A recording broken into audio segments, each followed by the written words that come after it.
Well, that game was fun, and by fun, I mean actually kind of stressful. Let's talk about that on today's Locked on Blue Jackets.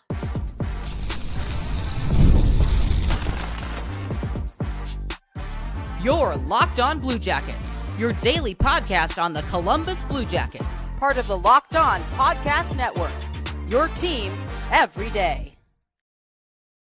Hello and welcome to Locked on Blue Jackets, part of the Locked on Podcast Network, your team every day. I am, as always, your host, Jay Foster, here to give you the good, the bad, and the ugly about your favorite team, and mine, the Columbus Blue Jackets. Before we get things started, I want to thank everyone for making this your first listen of the day every single day. Locked on Blue Jackets is free and available on all podcast platforms and over on YouTube. I also have to let you know that today's episode is brought to you by GameTime. Download the GameTime app, create an account, and use code LOCKEDONNHL for $20 off your first purchase. We have to talk about last night's game. We were going to anyway, and that's probably going to be the bulk of the episode, but what? What a stupid game, which is so far from what I was expecting. I think I said in my prediction that it was going to be like a 3-2 final score, and it was 3-2 like 5 minutes into the second period. I mean, 13 goals total. Nightmare. Goalie nightmare. Like, no goalies had a good time in this game. Alves Mozikins had 24 saves, and Jonas Johansson had, I believe, 33 saves. This is something I could find out. Final shots were 43 for the Blue Jackets and 30 for the Lightning. So Alves made 24 of 30 saves. Johansson made 36 of 43 saves. So, like, no goalies had a good time. And it wasn't that it was, like, particularly, like, I don't think it was that the defense didn't show up, is the thing. That's clearly true in some cases, but like the Blue Jackets generated almost 4.25 expected goals for. The Lightning generated 2.35 goals for, and somehow scored 6 goals off that. The Blue Jackets got 7 goals. Like, wild, absolutely bonkers game. I know a lot of people had fun with it. I found it quite stressful. This is a famous Locked on Blue Jackets law is I hate high scoring games, especially if it's like a 6-7 or a 5-6 or anything like that. Like, I will take a 2-1 game or a 3-2 game over a like 5-4 game any day of the week. It stresses me out.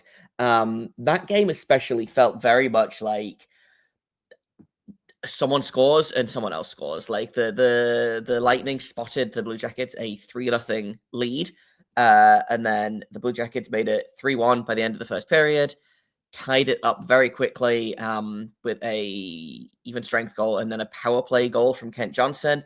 And then after that, it just kind of went Blue Jackets goal, Lightning goal 30 seconds later, Blue Jackets goal, Lightning goal 30 seconds later. Like, someone on Twitter was like, it's probably a good job that they won in overtime because it didn't give the Lightning a chance to equalize 30 seconds later. And like, that's just true. No, like I said, no goalies had fun in this. No goalies came out of this looking particularly good. Jonas Johansson had an 837 save percentage. Alves had an 800 save percentage. He only saved 80% of the shots that he faced, which is not great. I'm not going to lie. I don't understand. I mean, I do understand, but like, man, what if we had games where the offense and the goaltending showed up at the same time? And I realized saying that immediately after a game where they just won 5-1. Like, okay. Like, my biggest issue with Alves is and always has been his consistency. Like, and again, it's something that's been a storyline throughout the season, or it has been on this show anyway, is you get 2 great games out of Alves and then a terrible game. And then you get another couple of great games out of Alves and then a terrible one. He is on a 3-game winning streak right now. He's just off of a 966 save percentage effort against Boston and 913 against Pittsburgh.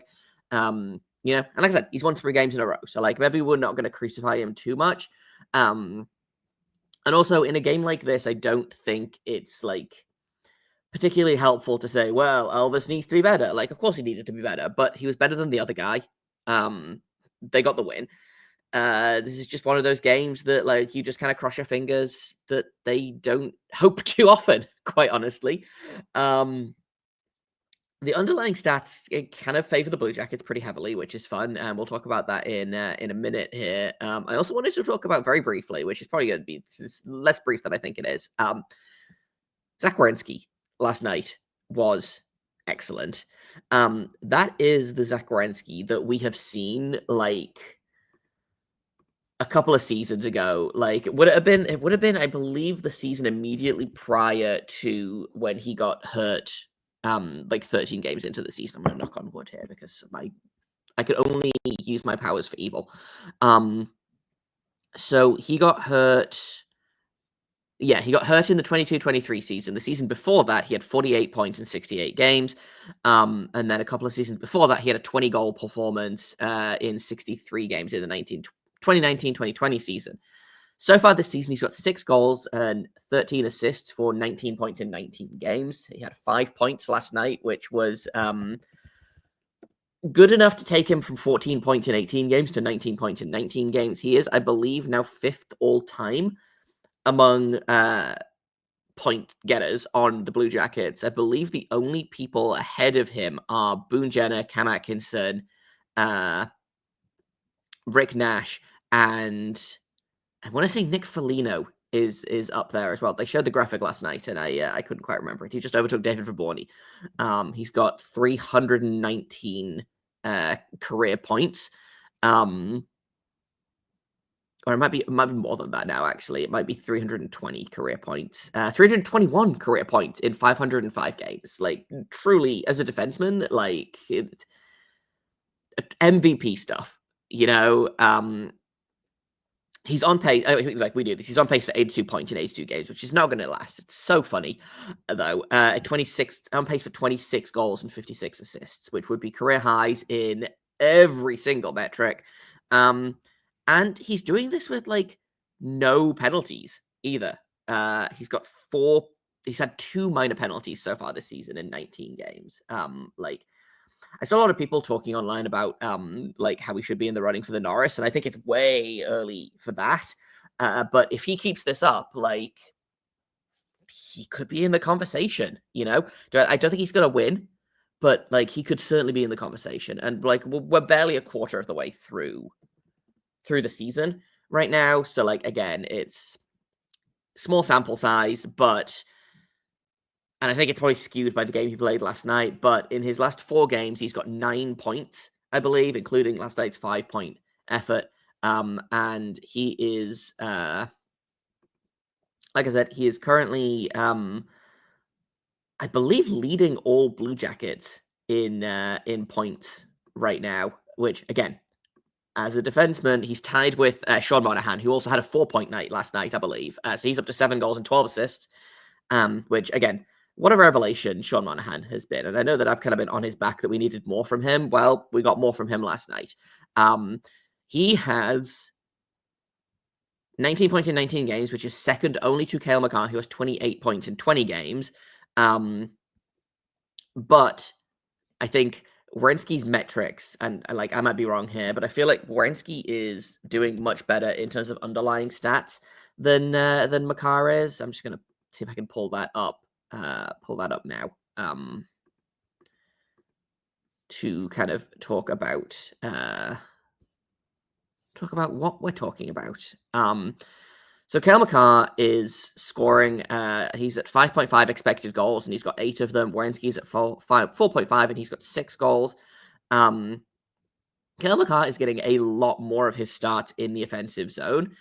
He's getting slightly less ice time per game because Werenski gets a bajillion minutes every single game, which is what it is, you know. But, like, Cale Makar has more takeaways than Werenski. He has more giveaways than Werenski. But, like, and I've talked about this before on the show, I think, is a couple of the analytics guys are saying that giveaways are basically up by 50% across the entire league. So they think that something has changed in the way that the NHL itself is tracking giveaways.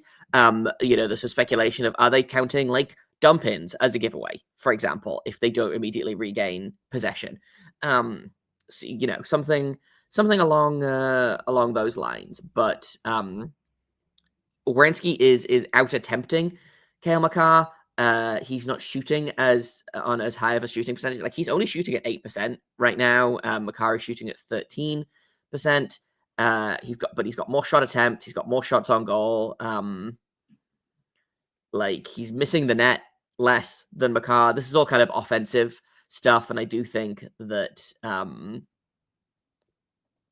you should look at like more defensive metrics if you're going to talk about defensemen specifically.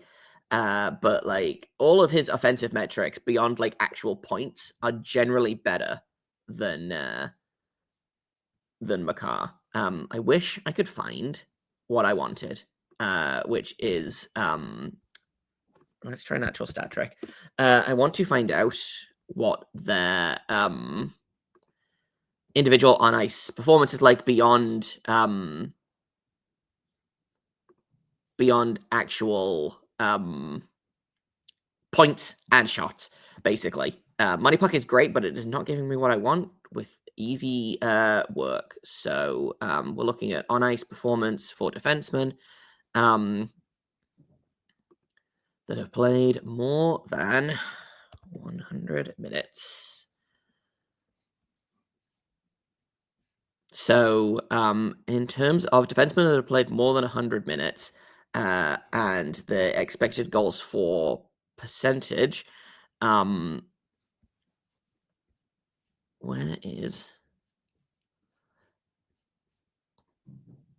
Okay, maybe I need to adjust the numbers here, but like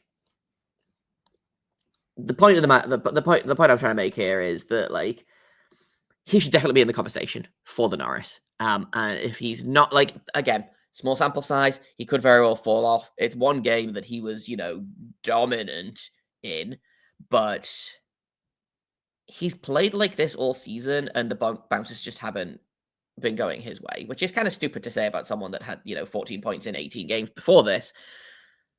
But if the bounces go his way every single game, like, you're going to get games like this. And last night, he looked like a guy that was worth every penny of that $9.5 million contract. So I say, more of that, please. Zach Werenski is looking like the MVP of this team right now, which is really fun. Let's take a quick break.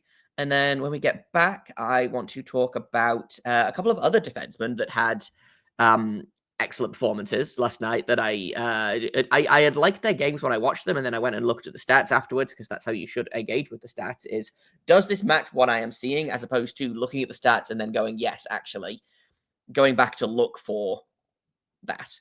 Anyway, we'll take a quick break. When we get back, I want to talk about the Severson-Provorov pairing, because they were excellent last night. So we'll do that in just a second here on Locked On Blue Jackets.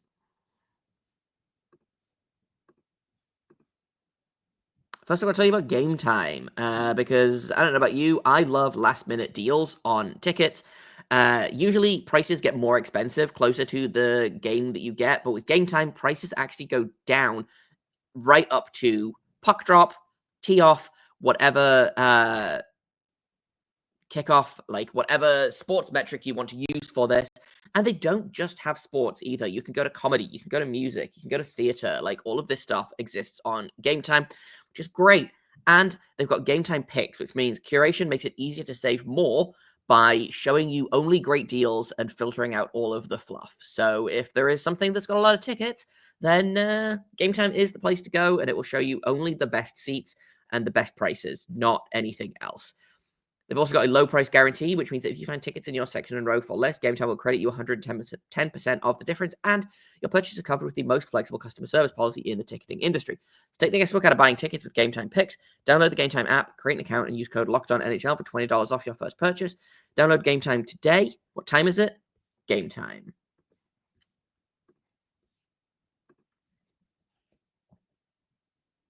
All right. As much as I would love to keep talking about Zach Werenski, there is another pairing that I would love to talk about last night, and that is the Provorov Severson pairing, which, like, I kind of expect it to be a little bit of a disaster. They are an extremely average defense pairing, generally speaking. So far this season, they are sitting on.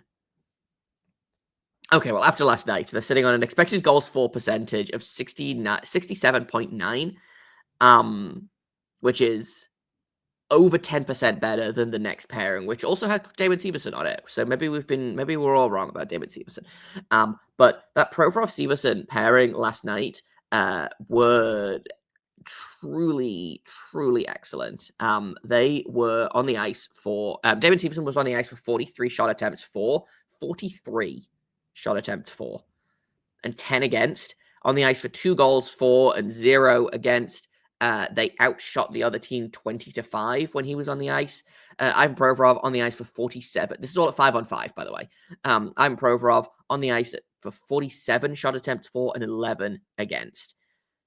They outshot the other team 18-6 while he was on the ice and outscored them 2-1. Like, the top line also excellent. The Monahan, Voronkov, Marchenko line, all above 2/3 in percentage numbers. That fourth line as well, the Aston Reese, Corrali, Danforth line, 27-7, 27-8, and 26-8. So for all above 75% in Corsi 4 percentage, which is wow. They didn't score, but they also didn't concede while they were on the ice. And like, if you go over to like expected goals, they didn't create a ton, but they also gave up barely anything. So they created just under 1 expected goal and allowed about a quarter of an expected goal, give or take, which, again, that's good, folks. No one on this team actually, gave up a ton. Dante Fabro gave up just over 1 goal. Zach Werenski gave up just over 1 goal. But even the guys that weren't creating, so the Fantilli line didn't create a lot of offense at 5-on-5, but they also didn't give up anything, So Fantilli expected goals for of 0.43, expected goals against of 0.48, so 0.005 goal of a goal different. So that to me says that they need to work on creating more offense as opposed to being better defensively. And this kind of leads into what I was talking about, not in yesterday's episode, in the episode the day before that, I believe, where I was like, okay, listen, the offense has been good, the goaltending has kind of been up and down, but the defense is so improved from last season. And that kind of, again, the fact that the forwards are also kind of buying into this defensive structure, vindication for me and my thoughts, basically. If you've got guys like Sean Monahan that are creating almost 2 expected goals for individually and allowing a quarter of a goal, a quarter of an expected goal, that tells me something, And again, all of these stats are at 5-on-5. The Lightning scored 2 power play goals, but the Blue Jackets also scored a power play goal and a shorthanded goal, both of which were by Kent Johnson, who we will talk about in just a minute here because I want to talk about his return. But you've got Sean Monahan out shooting the other team 13-3 when he's on the ice. Kirill Marchenko 13-5. That top line continues to get it done. I'm not convinced that Dmitry Voronkov is the best third piece on that line, but for now he's doing good. And he scored the stupidest breakaway I think I've ever seen. Where he fell down and got back up and still managed to get a clean shot away, despite the fact that he skates roughly at the speed of Continental Drift. Extremely funny, extremely stupid. But what I wanted to kind of cover here was that Severson Provorov pairing was the best pairing of the night, and obviously Werenski was the takeaway MVP there. But we've discussed this. He creates a ton of offense. He also sometimes gives up a lot of offense. So last night, he was on the ice for 16 shots for, 13 against, 34 shot attempts for, 31 against. He was good. He was great, but he wasn't defensively dominant. He and Fabro gave up more than like any other duo on the ice. Like the third line of Olivier Sillinger and Chinikov also gave up a lot. However, I do want to point out that they matched up against the Kucherov line basically all night. If I'm not mistaken, they decided to match Cole Sillinger up against the Kucherov line, which is, that is a tough assignment. So good for them for not just immediately caving in. They gave up a lot, and lots of scoring happened. But in terms of the Kucherov line, they only actually scored 2 goals on the night out of their 6 at 5-on-5. So I'm willing to give Cole Sillinger the credit there for matching up against a tough matchup, and also credit to Mathieu Olivier, who the Blue Jackets' first period was kind of miserable, and I was watching, and I was like, man, is the only good chance that we've had off of Mathieu Olivier? Something's wrong there, but he was doing exactly what he's supposed to do. So credit to him. And again, a lot of this is me being well, they need to be better at this, and this. But in a game like last night, I feel like it's such an outlier, just in terms of not necessarily in terms of the Blue Jackets specifically, just in terms of the NHL as a whole. How many times do you see a 7-6 final? I think it's happened twice this season, and they must be coming up to 250 NHL games played this season total. So enjoy the good. If the bad continues into next game, which it very well might, they're playing Carolina tomorrow, then we'll talk about it then. But as of right now, I'm kind of I'm just going to enjoy the fun stuff. And speaking of fun stuff, Kent Johnson is back, and he has decided that he's not missing a beat. So we're going to talk about that in just a second here on Locked On Blue Jackets.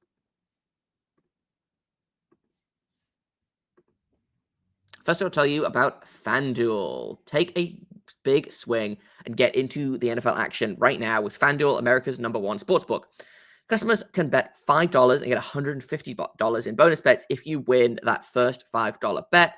FanDuel Sportsbook app gives you everything you need to place live bets on the NFL and all other sports. Hey, if you'd put money on a Kent Johnson goal last night, you probably would have made a little bit of money. So shout out to me for that. And you can do it all in one place. So you get a hunch in the middle of the game. You can check out the latest stats. You can do play-by-play, and so much more on the same page where you place your bets. You don't have to have 17 different ESPN tabs open like I do right now. Just visit FanDuel.com to join today. You're going to get started with $150 in bonus bets if you win your first $5 bet. That's FanDuel.com. Never waste a hunch and make every moment more with FanDuel, official sportsbook partner of the NFL, and also us, the Locked On Podcast Network. All right, guys, let's talk about Kent Johnson because he is back and he has made it his mission to just kind of dominate, honestly. 2 goals, 1 power play goal, 1 shorthanded goal on just an absolute beauty from Zach Werenski. Again, a Zach Werenski clinic of just skating it all the way down the ice, and Kent Johnson's I'm just going to hang out here. I'm just going to wait here, put the puck in the net. You love to see it. I talked yesterday about how I was maybe expecting kind of a quiet game from him. He hasn't played in over a month. He missed, I think, 14 games. Well, to that, he said, bet. He was on the ice at all situations for 20 shot attempts for, 10 against. He only played 15 minutes, which I think probably was due to, again, he just came back from injury. But in that 15 minutes, he managed to score 2 goals, 1 shorthanded and 1 power play goal.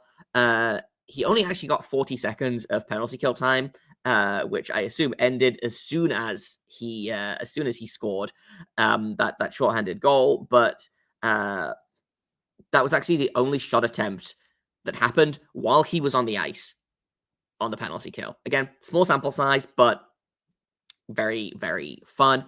Again, on the power play, he had 49 seconds of power play time, was on the ice for 4 shot attempts and 2 actual shots, and then his goal. So even if you go back to 5-on-5, he's still 15-9. So again, didn't create a ton, but also gave up very little as well. And I would love to see that line with someone other than Van Riemsdyk. Because I do think there's something there with Fantilli and Johnson. I really, really do.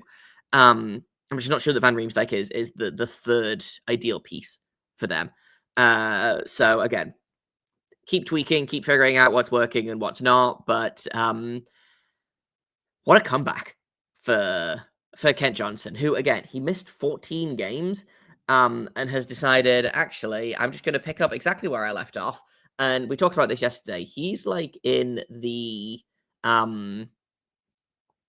he had one of the hottest starts of anyone on the Blue Jackets. He had 5 points in his first 4 games until he got hurt.